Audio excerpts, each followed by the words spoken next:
नमस्कार, मैं हूं आपके साथ सरगम पंच श्रीवास्तव और हमारी इस खास पेशकश में आप सभी का बहुत बहुत स्वागत है। सावन का महीना जो भगवान भोलेनाथ को सबसे ज़्यादा प्रिय है, सबसे ज़्यादा पसंद है, वो समय जब भोलेनाथ अपने भक्तों पर विशेष कृपा बरसाते हैं और उनके दरबार में सच्ची श्रद्धा से पहुंचने वालों की हर मनोकामना वो पूरी कर देते हैं। देखिए, पवित्र सावन महीने का शुभारंभ हो चुका है। ऐसे में हम आपको भारत की आध्यात्मिक धरोहर जाने वाले भगवान शिव के 12 ज्योतिर्लिंगों के दर्शन करवाएंगे, जो केवल देखिए मंदिर नहीं बल्कि सनातन आस्था, इतिहास और अनगिनत पौराणिक कथाओं के जीवंत प्रतीक है। तो चलिए उन दिव्य धामों की यात्रा पर चलते हैं जहां स्वयं महादेव अलग अलग स्वरूपों में विराजमान है।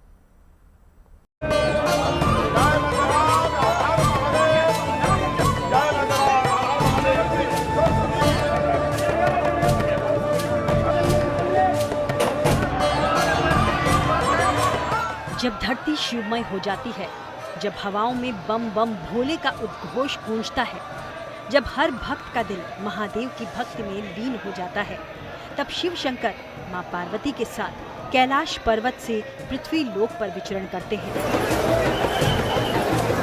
सावन का पावन महीना यानी महादेव की उपासना का अद्भुत और अलौकिक मौका। सावन में किसी भी तिथि पर जो भी भक्त भगवान भोलेनाथ का जलाभिषेक और पूजन पूरे विधि विधान से करता है, उसके सारे दुख दूर हो जाते हैं। 12 ज्योतिर्लिंगों के स्मरण मात्र से ही जन्मों जन्मों के पाप कट जाते हैं। स्वयंभू शिव के ये 12 ज्योतिर्लिंग केवल आस्था के केंद्र नहीं हैं, बल्कि अनंत ऊर्जा के स्रोत भी हैं। शिव दर्शन की इसी पावन यात्रा में आज सबसे पहले हम आपको लेकर चल रहे हैं उस धाम जहां से ज्योतिर्लिंगों की गाथा शुरू होती है। गुजरात के वेरावल में अरब सागर के तट पर विराजमान प्रथम ज्योतिर्लिंग श्री सोमनाथ महादेव।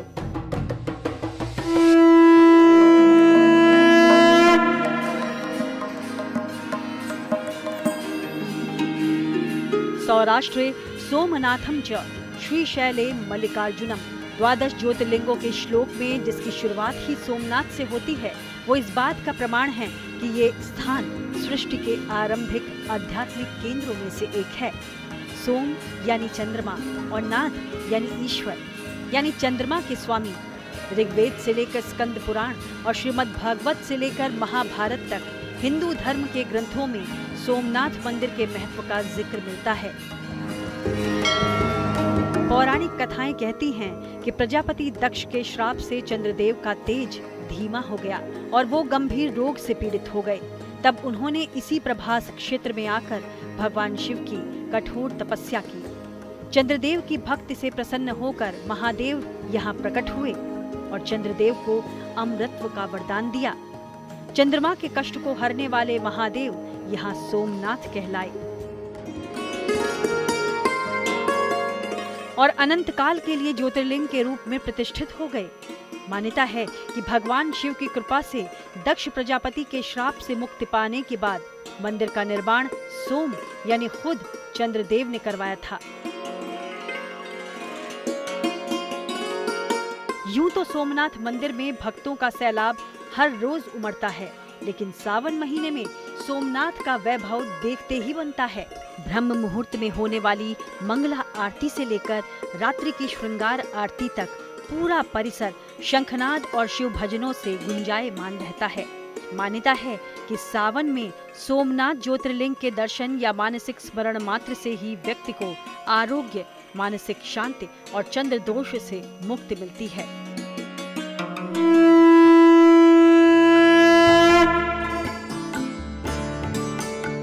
अब चलेंगे उस धाम में जिसकी कथा केवल महादेव नहीं बल्कि पूरे शिव परिवार से जुड़ी है।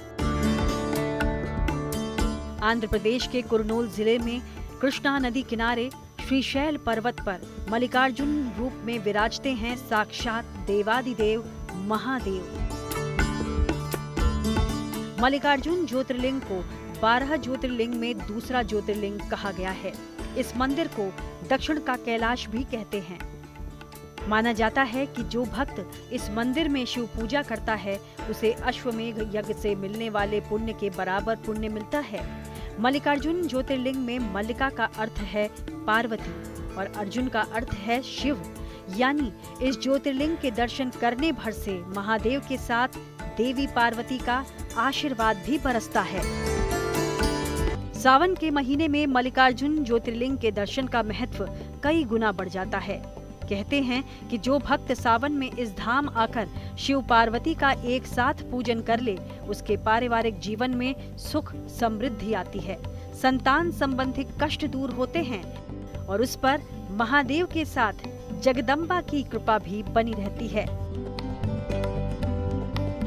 एक मान्यता ये भी है कि हर अमावस्या पर शिवजी और पूर्णिमा पर देवी पार्वती कार्तिकेय से मिलने श्री पर्वत पर आते हैं। मल्लिकार्जुन मंदिर का इतिहास शताब्दियों पुराना है। हर दौर में इस प्राचीन मंदिर में दर्शन करने बड़े बड़े राजा महाराजा समय समय पर आते रहे हैं।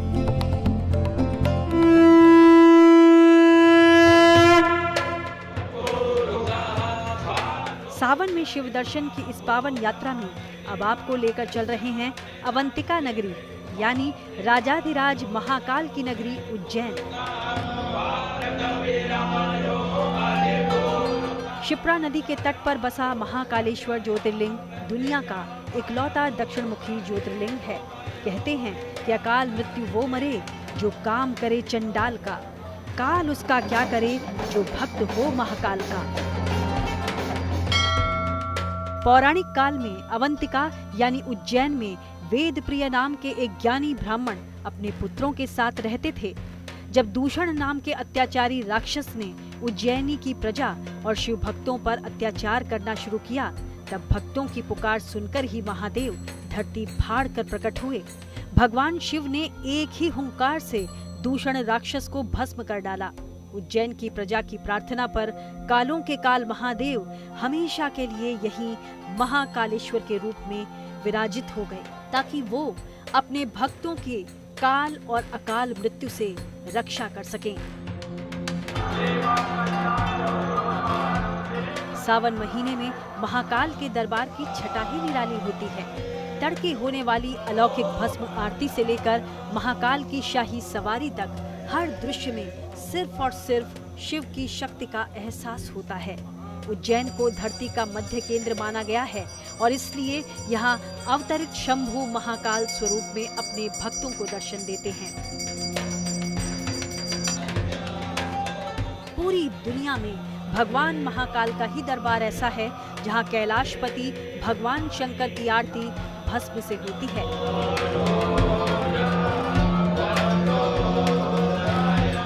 शंकर शमशान वासी हैं। भस्म के माध्यम से वो माया की नश्वरता का संदेश देते हैं। इसलिए महाकाल के दरबार में बाबा की भस्म से आरती होती है।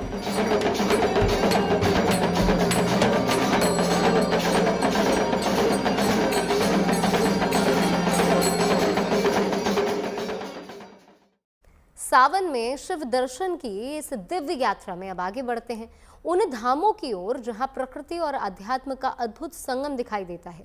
देखिए, मध्य प्रदेश के ओंकार स्वरूप महादेव से लेकर हिमालय की ऊंची चोटियों पर विराजमान बाबा केदारनाथ तक और भीमा शंकर से लेकर मोक्षदायिनी काशी में विराजमान बाबा विश्वनाथ तक, हर ज्योतिर्लिंग की अपनी एक अनूठी महिमा है, जहां हर कदम पर महसूस होती है महादेव की अनंत शक्ति।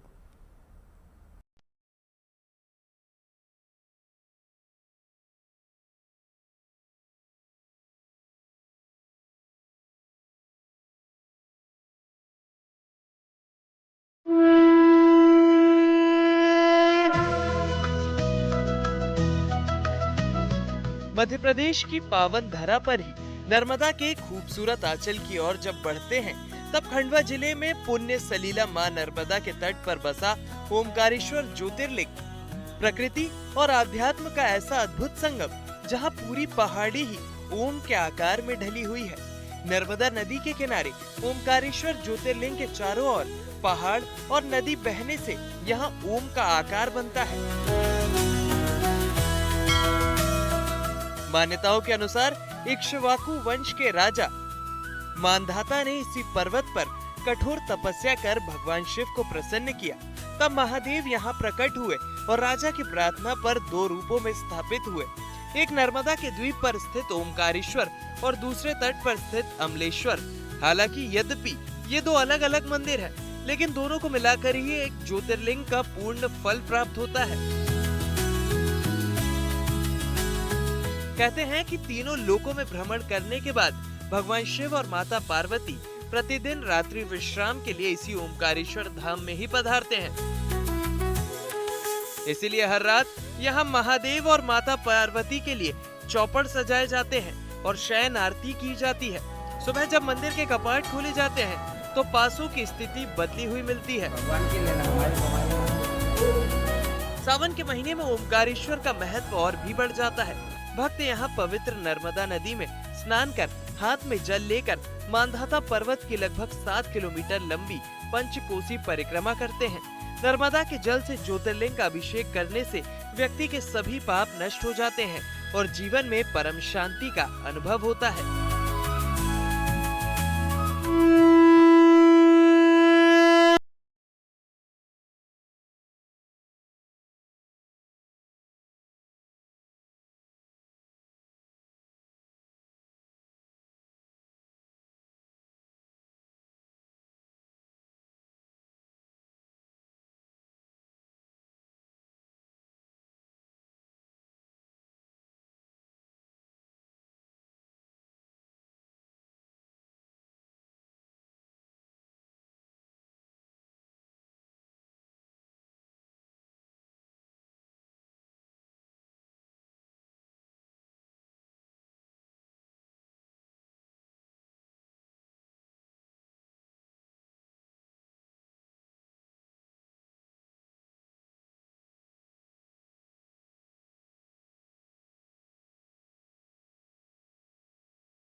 महाराष्ट्र के पुणे से लगभग 110 किलोमीटर की दूरी पर सह्याद्री पर्वत की घनी और हरी भरी वादियों के दरमियान घने जंगलों और कलकल बहते झरनों के बीच विराजमान है छठा ज्योतिर्लिंग भगवान भीमाशंकर।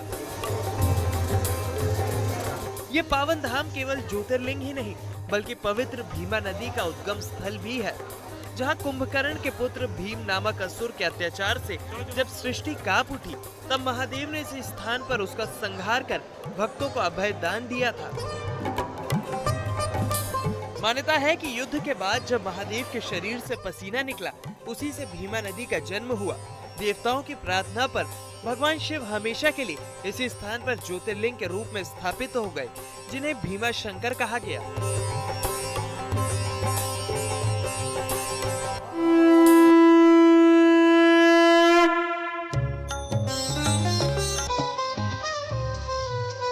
भगवान शिव के त्रिशूल पर टिकी नगरी, जिसे सबसे प्राचीन शहर के साथ साथ मोक्ष की नगरी भी कहा जाता है, ऐसी अविनाशी काशी के हृदय में विराजमान है काशी विश्वनाथ ज्योतिर्लिंग।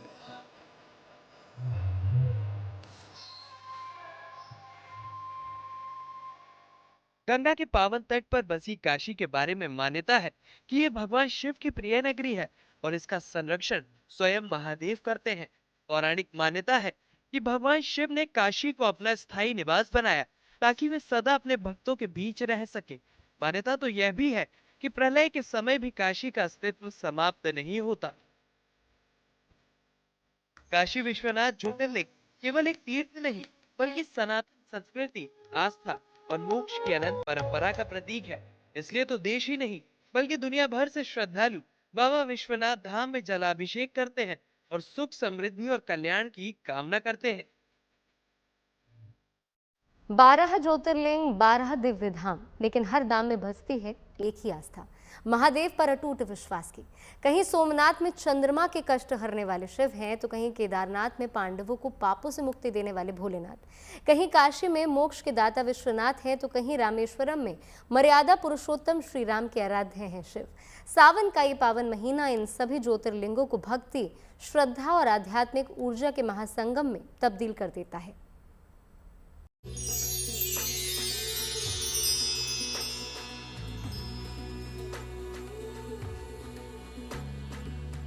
महादेव का वो स्वरूप जिसे आरोग्य के रूप में पूजा जाता है। देवघर का बाबा बैद्यनाथ धाम 12 ज्योतिर्लिंगों में एक विशेष स्थान रखता है।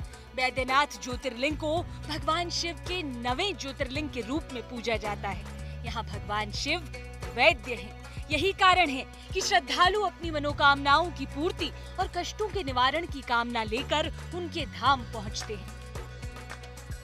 बाबा बैद्यनाथ धाम की महिमा का संबंध लंकापति रावण से जुड़ा है। पौराणिक कथा के अनुसार रावण ने भगवान शिव को प्रसन्न करने के लिए अपने 10 सिर अर्पित कर दिए। रावण की भक्ति से प्रसन्न होकर भगवान शिव वैद्य के रूप में प्रकट हुए और उसके सिरों को वापस जोड़ दिया। इसी कारण भगवान शिव यहाँ वैद्यनाथ के रूप में पूजे जाते हैं। मान्यता ये भी है कि भगवान शिव ने रावण को एक शिवलिंग भी दिया, लेकिन शर्त रखी कि इस शिवलिंग को लंका ले जाते समय कहीं रखना नहीं। पर ऐसा हो नहीं सका। कुछ समय के लिए एक ग्वाले को उसे शिवलिंग सौंपना पड़ा। उसके बाद रावण दोबारा शिवलिंग उठा नहीं सका और यही शिवलिंग आज देवघर में बाबा बैद्यनाथ ज्योतिर्लिंग के रूप में विराजमान है। सावन के पावन महीने में तो बाबा बैद्यनाथ धाम की महिमा कई गुना बढ़ जाती है, जब लाखों कांवड़िए गंगा जल से बाबा बैद्यनाथ का जलाभिषेक करते हैं। बाबा धाम में इन दिनों बोलबम और हर हर महादेव की गूंज है, क्योंकि सावन में सच्चे मन से बाबा बैद्यनाथ का जलाभिषेक करने से सभी मनोकामनाएं पूरी होती हैं और जीवन में सुख, शांति और समृद्धि के साथ आरोग्य का आशीर्वाद मिलता है।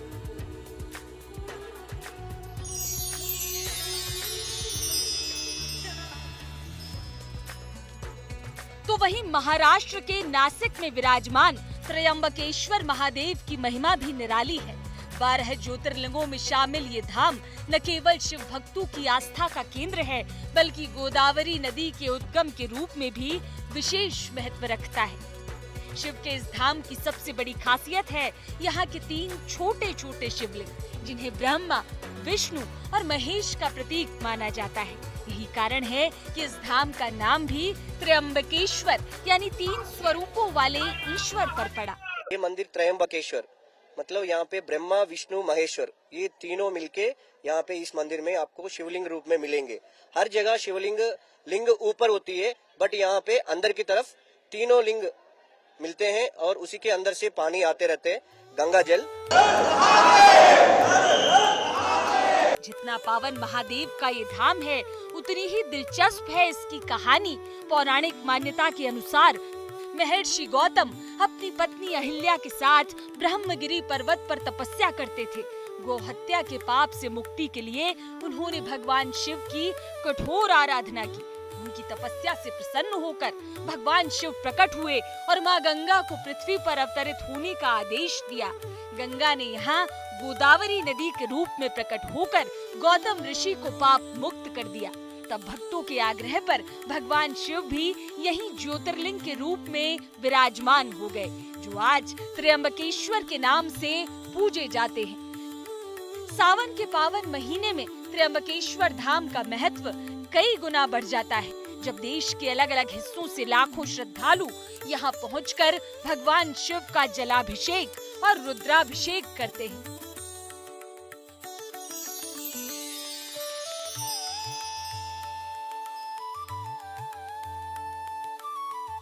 अब दर्शन कीजिए भगवान शिव के ऐसे धाम का, जहां महादेव को नागों के स्वामी और अपने भक्तों के रक्षक के रूप में पूजा जाता है। अरब सागर के तट के पास मौजूद नागेश्वर ज्योतिर्लिंग, ये ज्योतिर्लिंग भगवान शिव के 12 ज्योतिर्लिंगों में से एक है। मान्यता है कि यहाँ भगवान शिव नागों के अधिपति नागेश्वर के रूप में विराजमान है। तो साल के 12 महीने नागेश्वर धाम में श्रद्धालुओं का मेला लगा रहता है, लेकिन सावन के पवित्र महीने में इस अद्भुत ज्योतिर्लिंग का महत्व कई गुना बढ़ जाता है। पौराणिक कथा के अनुसार दारुक नाम का एक शक्तिशाली राक्षस और उसकी पत्नी दारुका अपने वन में अत्याचार करते थे। एक दिन उन्होंने भगवान शिव के परम भक्त सुप्रिय नामक वैश्य को बंदी बना लिया। कारागार में भी भक्त ने ओम नमः शिवाय मंत्र का जाप किया। भक्त की पुकार सुनकर भगवान शिव स्वयं प्रकट हुए, दारुक का अहंकार खत्म किया और अपने भक्तों की रक्षा। तभी से ये धाम नागेश्वर ज्योतिर्लिंग के नाम से पूजा जाता है। देश भर से आने वाले श्रद्धालु भगवान शिव का जलाभिषेक कर सुख, शांति और भय से मुक्ति की कामना करते हैं। मान्यता है कि नागेश्वर ज्योतिर्लिंग के दर्शन से नकारात्मक शक्तियों का प्रभाव दूर होता है और जीवन में साहस, संरक्षण और आध्यात्मिक शक्ति का संचार होता है।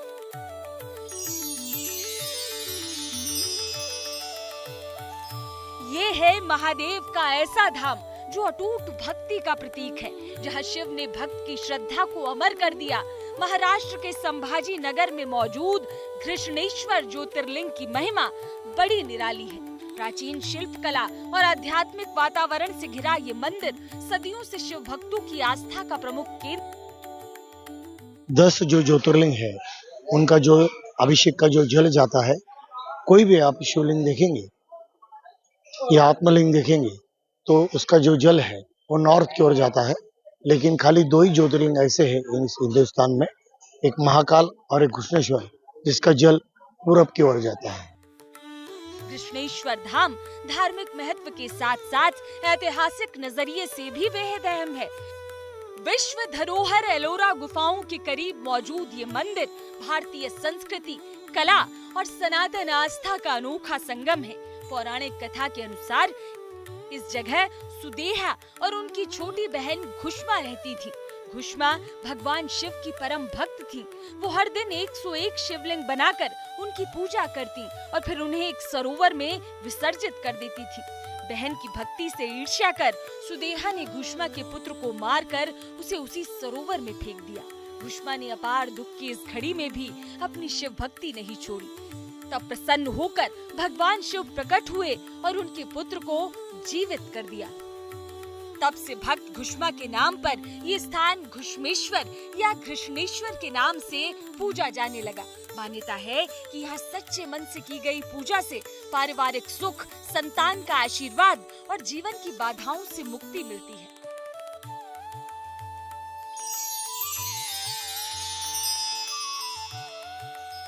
हिंद महासागर और बंगाल की खाड़ी के संगम में बसा रामेश्वरम धाम हिंदू धर्म के 4 धामों में भी शामिल है। 12 ज्योतिर्लिंगों में शामिल ये धाम वो पवित्र स्थान है जहां मान्यता है कि भगवान श्री राम ने महादेव की पूजा कर ज्योतिर्लिंग की स्थापना की थी। पौराणिक मान्यता के अनुसार लंका पर चढ़ाई से पहले भगवान श्री राम ने समुद्र तट पर भगवान शिव की आराधना करने का संकल्प लिया। प्रभु राम ने हनुमान जी को कैलाश से शिवलिंग लाने भेजा, लेकिन जब हनुमान जी को देर हुई तो माता सीता ने समुद्र तट की रेत से एक शिवलिंग बनाया और भगवान श्री राम ने उसी शिवलिंग की विधिवत पूजा की। तभी से ये स्थान रामेश्वरम ज्योतिर्लिंग के रूप में पूजा जाता है। सावन के महीने में रामेश्वरम धाम में विशेष रुद्राभिषेक, जलाभिषेक और वैदिक अनुष्ठानों का आयोजन होता है। मान्यता है कि यहाँ दर्शन और पूजा करने से पापों का शमन होता है, जीवन में सुख शांति आती है और मोक्ष की प्राप्ति होती है। कुल मिलाकर 12 ज्योतिर्लिंग, 12 धाम, लेकिन आस्था अनन्य, भगवान शिव में अटूट विश्वास। सावन का पावन महीना इन सभी तीर्थों को भक्ति की उमंग, श्रद्धा की तरंग और सनातन परंपरा के विराट उत्सव में बदल देता है। Bureau report, good news today.